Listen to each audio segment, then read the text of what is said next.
Assalamualaikum warahmatullahi wabarakatuh. Oke, perkenalkan nama saya Merinda Lestandi. Di video kali ini kita akan belajar mengenai database. Jadi sebelum kita berkenalan dengan database lebih dalam, gitu ya, ada baiknya kita mempelajari apa sih database itu, gitu ya. Jadi kita belajar dulu tentang pendahuluan database. Oke. Oke. Apa sih database gitu ya? Jadi sebelum kita tahu pengertian database, mungkin ada baiknya kita mengetahui latar belakang dari database itu sendiri. Nah, adanya sistem informasi itu ya menjadi kebutuhan yang penting. Kalau kita tahu ada beberapa contoh penerapan sistem informasi, ada Amazon, FedEx, JNE, Garuda Indonesia Online Ticketing, Siakat UNS, kemudian ada Info KHS, kemudian ada KRS Online gitu ya. Kalau di kita di UMM gitu banyak penerapan sistem informasi yang kita tahu. Nah, tadi kita ngomongin tentang database. Database berarti ada data. Di dalam database selalu berhubungan dengan data. Sekarang kita perlu cari tahu dulu apa sih definisi data. Ya. Jadi ada beberapa sumber di sini mengenai definisi data. Mungkin kita fokus ke yang digarisbawahi, gitu ya. Jadi data di sini definisinya yaitu jadi merupakan fakta-fakta di mana dia ini belum ditata dan diatur. Jadi masih raw data lah, masih mentah lah gitu ya. Ada juga yang tidak mempunyai makna. Bahkan berupa data ini juga berupa fakta, angka, bahkan simbol mentah. Jadi intinya data ini ya sesuatu gitu ya, sesuatu yang belum ditata, diatur, tidak mempunyai makna atau mungkin dalam arti masih mentah gitu. Nah, sekarang definisi informasi. Nah, kalau sudah informasi berarti sama ada 3 sumber di sini. Kita fokus yang digarisbawahi saja. Jadi kalau informasi adalah data yang sudah diolah. Data ini sudah diolah.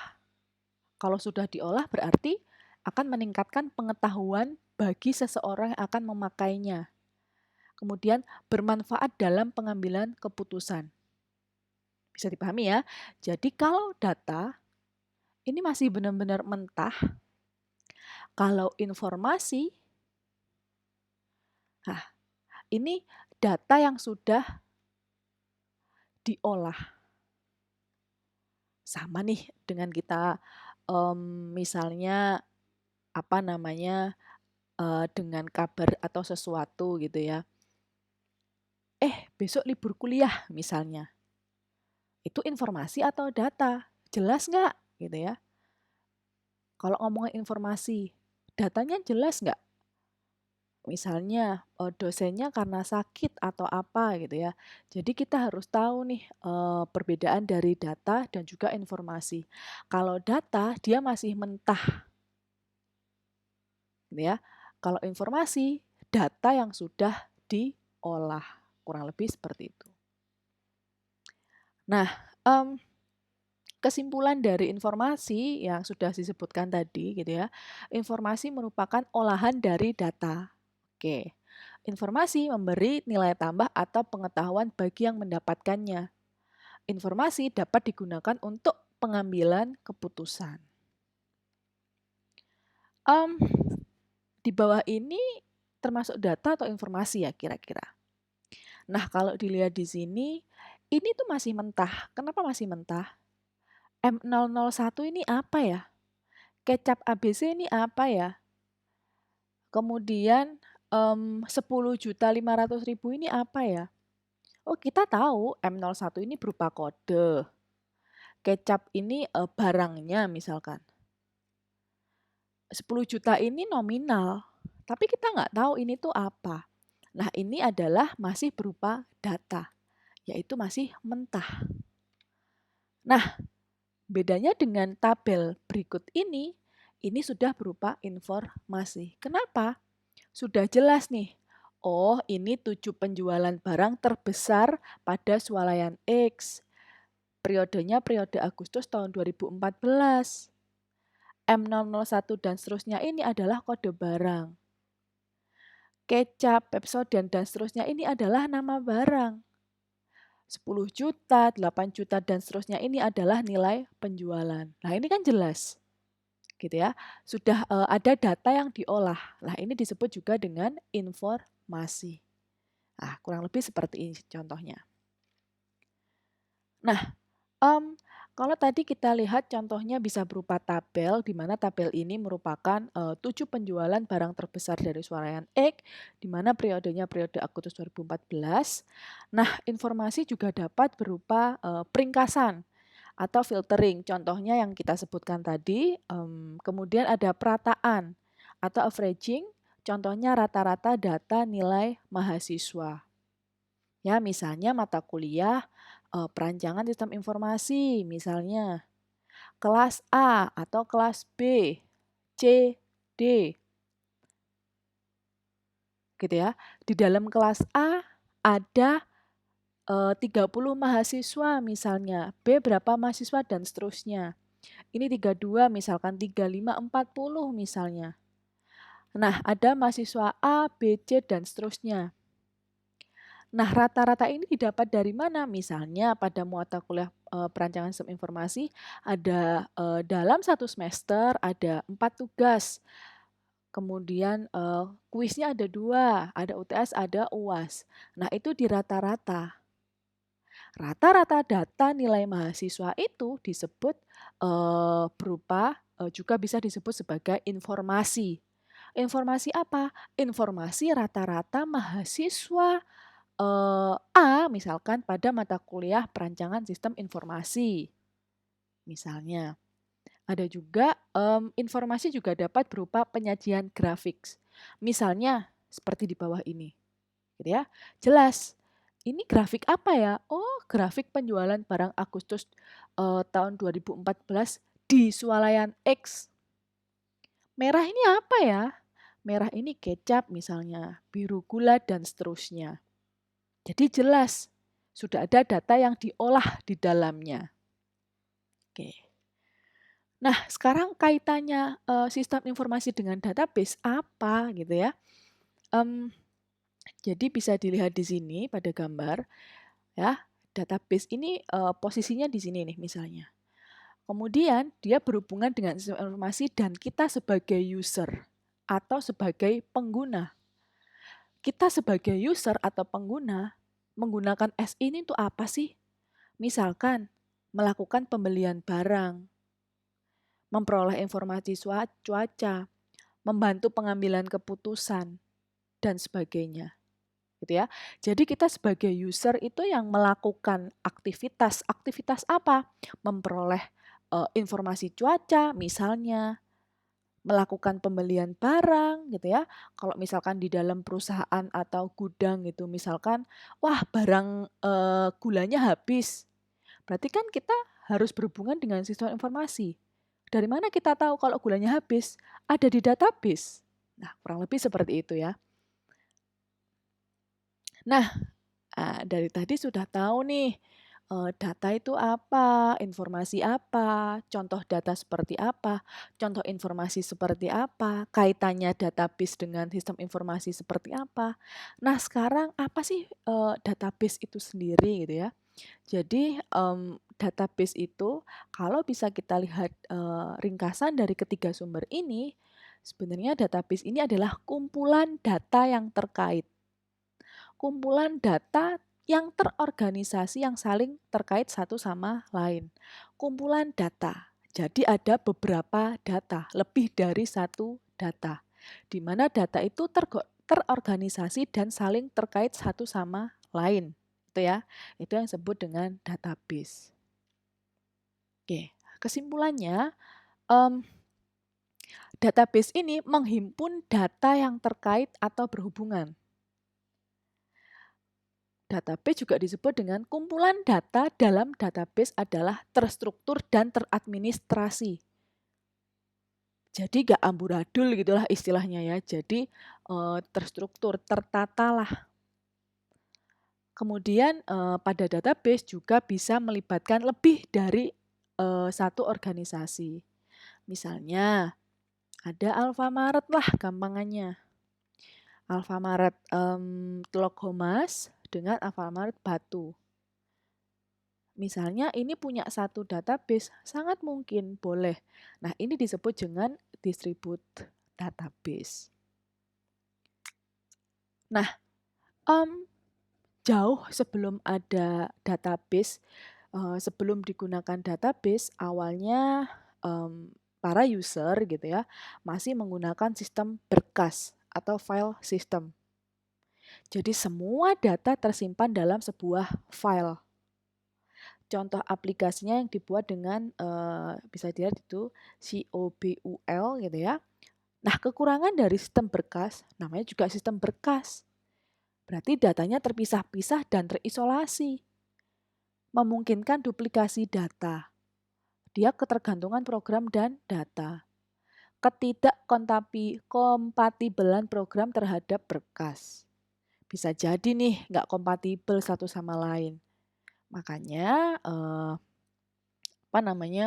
sekarang sudah nggak ada nih sistem file, sistem berkas ini sudah menggunakan database. Nah, kemudian ada database, kemudian apa sih database relasional? Database relasional. Database yang menggunakan model relasional. Nah, berarti apa sih database relasional itu sendiri gitu ya? Jadi dia ini adalah data yang tersusun dalam bentuk sejumlah relasi atau tabel. Setiap relasi atau tabel tersusun dari baris dan kolom. Ya, database.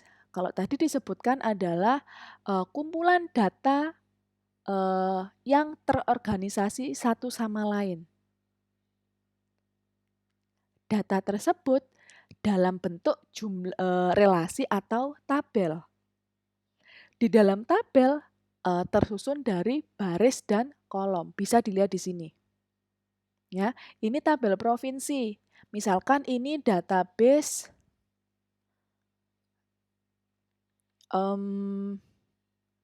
karyawan perusahaan apa misalnya ya, PT apa, PT XYZ misalnya. Di dalam database karyawan PT XYZ terdapat 3 tabel. Ada tabel provinsi, tabel kota, tabel pegawai. Pada tabel pegawai ya terdapat atribut. Ini atribut. Kode provinsi, nama provinsi. Pada tabel kota ada 3 atribut. Kode kota, nama kota, kode provinsi. Begitu juga pada pegawai, ada 4 atribut. NIP, nama pegawai, alamat, dan kode kota.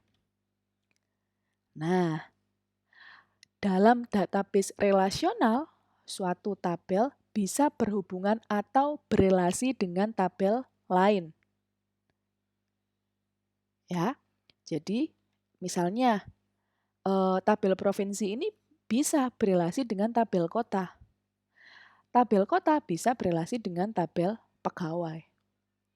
Nah, hubungan antar tabel ini dibentuk dengan mekanisme kunci primer, biasa disebut dengan primary key atau PK kalau disingkat, dan kunci asing atau kunci tamu atau foreign key, FK kalau disingkat ya. Nah, apa sih kunci primer atau primary key? Primary key adalah suatu kolom atau gabungan beberapa kolom yang dapat digunakan untuk membedakan antara satu baris dengan baris yang lain. Kalau foreign key, suatu kolom yang merujuk ke kunci primer di tabel lain. Ingat, kalau kunci primer atau primary key antara satu baris dengan yang lain. Kalau kunci tamu atau foreign key, dia di tabel lain. Ya, kunci primer di tabel lain. Oke, contoh.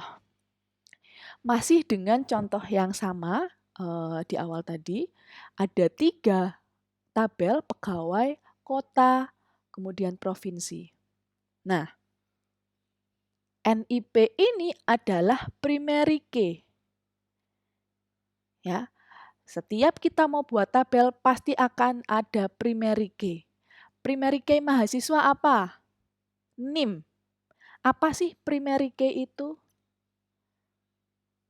Key, namanya juga key kunci gitu ya, yang membedakan dengan yang lain. Misalnya mahasiswa A, namanya Ani. Berapa primary key-nya atau NIM-nya gitu ya. Primary key ini kalau mahasiswa NIM atributnya.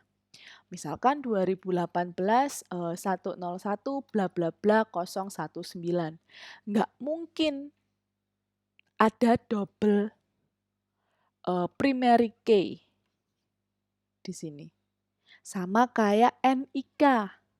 Ya, ini adalah primary key. Jadi hanya punya satu. Ya, kalau kalian masih ingat, kalau kemana-mana sekarang sudah zamannya NIK. Kalau mau pinjam buku ke perpus, perpustakaan UMM sudah pakai KTM, yang dicek adalah NIM-nya. Yaitu, yang dicek adalah primary key-nya. Oke ya, bisa dipahami ya? Nah, tadi disebutkan bahwa antara tabel satu dengan tabel yang lain bisa berelasi. Tabel pegawai dengan tabel kota bisa berelasi. Bisa dilihat NIP nama pegawai, alamat atributnya. Kok ada kode kota? Sama-sama kode, padahal dalam satu tabel hanya boleh ada satu primary key, satu atribut primary key. Ya, jadi ini hanya boleh ya wes NIP aja primary key-nya. Kok tiba-tiba ada kode kota? Oh, kode kota ini adalah relasi dari tabel kota. Berarti kode kota ini adalah primary key pada tabel kota. Ya. Kalau dia di tabel kota sebagai primary key, tapi kalau dia pada tabel pegawai dia sebagai foreign key. Ingat foreign key tadi, suatu kolom yang merujuk ke primary key di tabel lain. Ya, merujuk ke primary key di tabel lain disebut dengan foreign key. Ya. Nah, pada tabel kota ada foreign key kode prop. Ya. Kode prop ini berarti primary key pada tabel provinsi. Tapi dia sebagai foreign key pada tabel kota. Ya, semoga bisa dipahami di sini perbedaan antara primary key dan foreign key. Oke ya. Nah, selanjutnya yang terakhir kemudian apa sih yang dimaksud dengan DBMS gitu ya, atau Database Management System. Kalau tadi database itu ya kumpulan data yang saling terorganisasi satu sama lain, kalau DBMS atau Database Management System. Namanya juga sistem ya, berarti dia adalah suatu software untuk menangani pembuatan, pemeliharaan, dan pengaturan akses data. Wes mudahnya software database gitu aja ya. Contohnya apa? Ada Oracle, MySQL, PostgreSQL, SQL Server, Microsoft Access, Interbase, SAP atau Power Designer, dan sebagainya. Oke, jadi kurang lebih seperti itu. Baik, terima kasih. berikut ini tadi yang sudah saya sampaikan adalah pendahuluan dari database.